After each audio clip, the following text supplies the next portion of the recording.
మా మహానుభావుడు నందమూరి తారక మా అసలు ఎటువంటి పోరాటం చేయలేదండి. ఇద్దరు తొంగున్నారంట. ఈ భాషలందరూ దాక్కున్నారు. నేను పోరాటం చేసి వారి మీద అధికారంలో తీసుకొచ్చాను. వాళ్ళు ఎంజాయ్ చేస్తున్నారా నాకు వదిలేస్తుంది. లవడా ఇస్తాడా నీకు అంటున్నాడు. చంద్రబాబు నాయుడు నీకు లవడా ఇస్తాడా, నీకు పదవి ఇస్తాడా, లవడా ఇస్తాడా అంటున్నాడు. ఏంటి అసలు ఏమనుకుంటున్నా? తెలుగుదేశం పార్టీ అది తెలుగుదేశం పార్టీకి నీకు సంబంధం కాబట్టి జాగ్రత్త. ఉండి నియోజకవర్గం తెలుగుదేశం పార్టీ అభిమానులు, కార్యకర్తలు, నాయకులందరూ కూడా ఉద్యమానికి రెడీగా ఉన్నారు. దానికి నేను మా తండ్రి గారు పర్మిషన్ తీసుకుంటాను. మా తండ్రి గారు పర్మిషన్ తీసుకునే స్టార్ట్ చేస్తాను. నీ వినాశనం ఇక్కడి నుంచి స్టార్ట్ అయింది.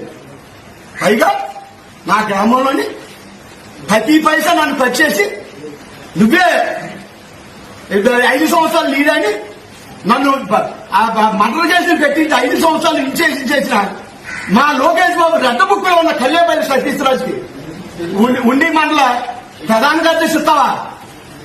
ఎలువరు మా అమ్మవారు ఎంతో పవిత్రమైన అమ్మవారు, మా ఇలవేలుపు, మా గ్రామ దేవత. నీ ఇష్టమైన అరాశక్తి 3 గ్రామాలకి డైరెక్టర్లు ఇచ్చేసి ఈ కళ్యాణపల్లి సతీశ్రాజ్ని చైర్మన్ చేస్తావా? అసలు ఏమనుకున్నావు? కొడుకు అడిగితే ఏమంటున్నాడు? ఈయన మహారాజు అంట, కొడుకు యువరాజు అంట. ఏమంటున్నాడు అనుకున్నారు? కొడుకు మా ఇష్టం, అది మా మనిషి. వైఎస్ఆర్లోని ఇన్ఫర్మేషన్ అంతా మాకు ఇచ్చేవాడు. ఆ కళ్యాణపల్లి సతీష్ శివను సర్వనాశం చేసేవాడు. కోరంలోకి ఎగవాడు. 100 రూపాయలు ఖర్చు చేయడానికి పనిచేయడు. ఏంటి అసలు ఏమనుకుంటున్నావు?